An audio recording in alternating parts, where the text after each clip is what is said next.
মৰমৰ ছাত্ৰ-ছাত্ৰীসকল, আজিৰ এই ভিডিঅ'টো ক্লাছ 8ৰ NIMS এক্সাম দিব বিচৰা প্ৰত্যেকজন ছাত্ৰ-ছাত্ৰীৰ বাবে বহুত বেছি ইম্পৰ্টেণ্ট হয়। ইয়াতে প্ৰথমতে আমি ডিৰেকশ্যনত কি দিয়া আছে চাওঁ আহাচোন। তলত দিয়া প্ৰশ্নবোৰত নিমিলা শব্দটো বাছি উলিয়াবলৈ দিছে। ইয়াতে চোৱা প্ৰত্যেকটো প্ৰশ্নতে 4টাকৈ তোমালোকে অপশ্যন দেখিবলৈ পাবা। এইকেইটাৰ ভিতৰত 3টাৰ কোনো কাৰণত মিল আছে, ঠিক আছে। এটা কিন্তু অমিল আছে, সেই অমিলটো আমাক বাছি উলিয়াবলৈ কৈছে।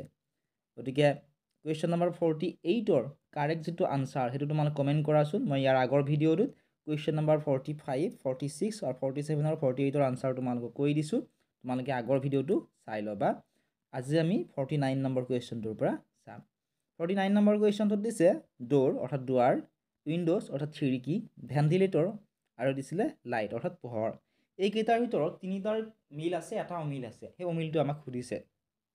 এতিয়া চোৱা, ঘৰ এটা বনাবলৈ ঘৰখনত কি থাকিব লাগিব? দুৱাৰ থাকিব লাগিব, ভেণ্টিলেটৰ থাকে, খিৰিকী থাকে।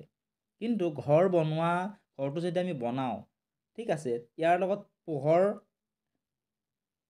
আমাক ইয়াতো আমাৰ অমিল আছে, ঠিক আছে, এইটো নিমিল নাই। গতিকে কুৱেশ্যন নম্বৰ 49ৰ কাৰেক্ট যিটো আনচাৰ সেয়া হ'ব অপশ্যন নম্বৰ ডিত থকাটো লাইট।